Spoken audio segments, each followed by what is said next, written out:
श्री गणेशाय नमः। ओम नमो भगवते वासुदेवाय नमः। कार्तिक मास को श्री कृष्ण का महीना भी कहा जाता है।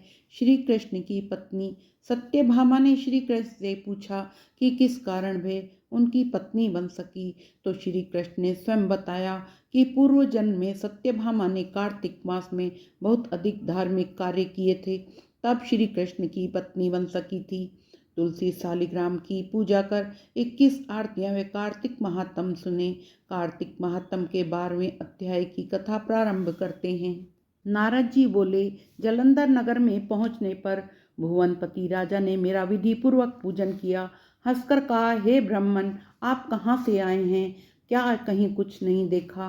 किस लिए आप आए? आज्ञा कीजिए। नारद जी बोले, हे दैत्यराज, एक समय में कैलाश पर्वत पर गया। वहां शिवजी को पार्वती के साथ बैठे हुए देखा।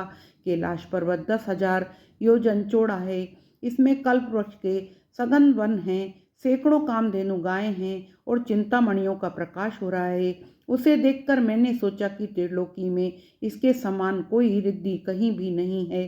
परंतु दैत्येंद्र, उसी समय मुझे तुम्हारी संपत्ति का ध्यान आया, सो मैं आपके यहाँ आया हूँ।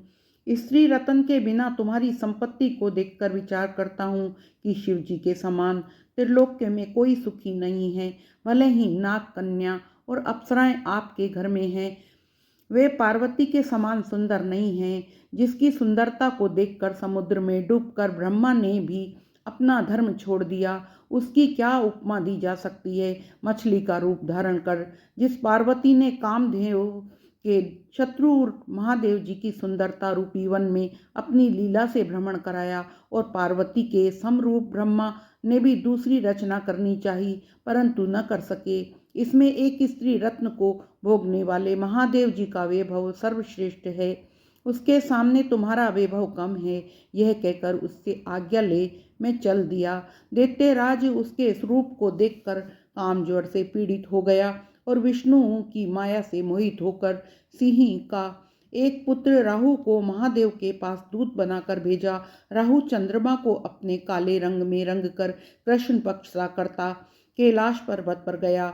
नंदीश्वर के निवेदन करके वह महादेव जी के पास गया और कहने लगा, हे वृषभ ध्वज, त्रिलोकी के समान रत्नेश्वर जालंधर की आज्ञा सुनो।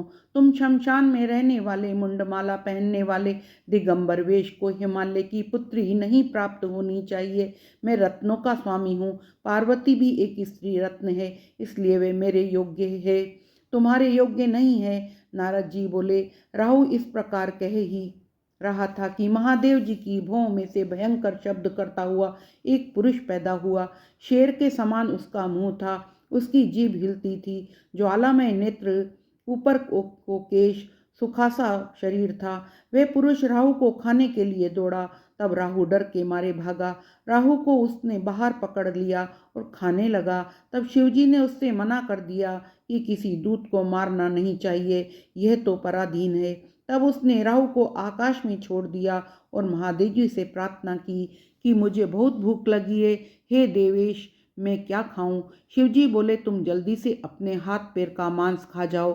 नारद जी बोले, उस पुरुष के हाथ पैर का मांस खा लिया, केवल सिर ही शेष रह गया।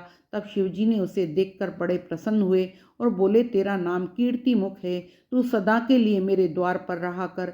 उस दिन से कीर्ति मुख शिवजी के द्वार पर रहने लगा।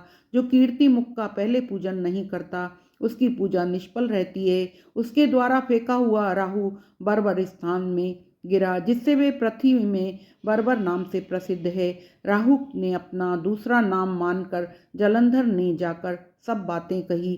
कीर्तिक मातम 12वां अध्याय समाप्त।